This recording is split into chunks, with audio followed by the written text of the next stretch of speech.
It's called bonda. Have you not heard of bonda? Aloo bonda, right? Not aloo bonda. Super fried and loaded with carbs, but it's delicious. Hello welcome to Telugu tastes. మన favourite అయిన Samantha's favourite dish అయిన మైసూర్ బొండా చేయడం ఎలాగో చూద్దామా. నేనైతే first time చేస్తున్నానండి. నాకు ఈ వీడియో చూసిన తర్వాతే బొండా చేయాలని వంత కలిగిందనమాట. దీనికోసం ముందుగా నేను చిన్న గ్లాస్తో కొంచెం మినపప్పు తీసుకొని దీన్ని ఒక 4 to 5 అవర్స్ అయితే బాగా సోక్ చేసుకొని ఇప్పుడు బాగా వాష్ చేసుకున్న తర్వాత ఇలా గ్రైండ్ చేసుకున్నాను అనమాట. గ్రైండ్ చేసుకొని ఇందులో ఎక్కడైనా పప్పు కనపడుతుందేమో అని చూస్తున్నాను. ఒకవేళ పప్పు అది ఏమన్నా ఉందంటే మనం బొండ వేసేటప్పుడు తోలుతుందంట. అందుకైతే పప్పు అది ఏమీ లేకుండా చూసుకున్నాను.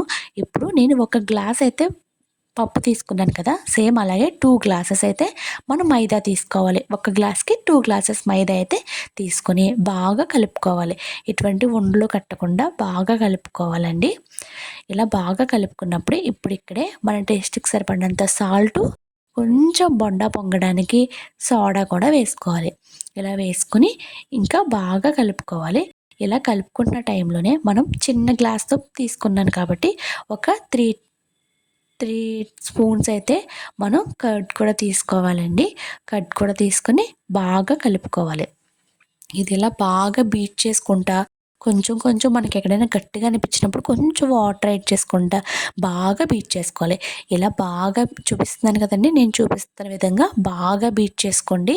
ఇలా బాగా బీట్ చేసుకున్న దాన్ని ఒక 4 to 5 అవర్స్ అయితే మనం పక్కన పెట్టేసుకోవాలి. ఈ పక్కన పెట్టేసుకున్న తర్వాత దీంట్లోకి కొంచెం అల్లం, కొంచెం పచ్చిమిర్చి, కొంచెం కొత్తిమీర, కరివేపాకు ఇవన్నీ చిన్న చిన్న ముక్కలుగా కట్ చేసుకొని మనం దీంట్లో వేసుకోవాలన్నమాట. వేసుకుని ముందరైతే మనం ఈ ముక్కలన్నీ వేసుకోవాలి.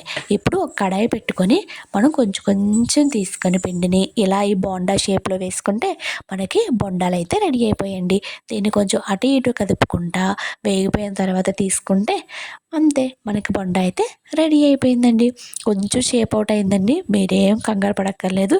ఎవరైనా కమెంట్ బాక్స్లో కామెంట్ చేస్తే ఎలా చేయాలో నెక్స్ట్ టైం అయితే వీడియో అయితే నేర్చుకొని ఖచ్చితంగా చేస్తానన్నమాట. టేస్ట్ ఇంకా మెత్తగా అయితే మాత్రం చాలా బాగా వచ్చాయి.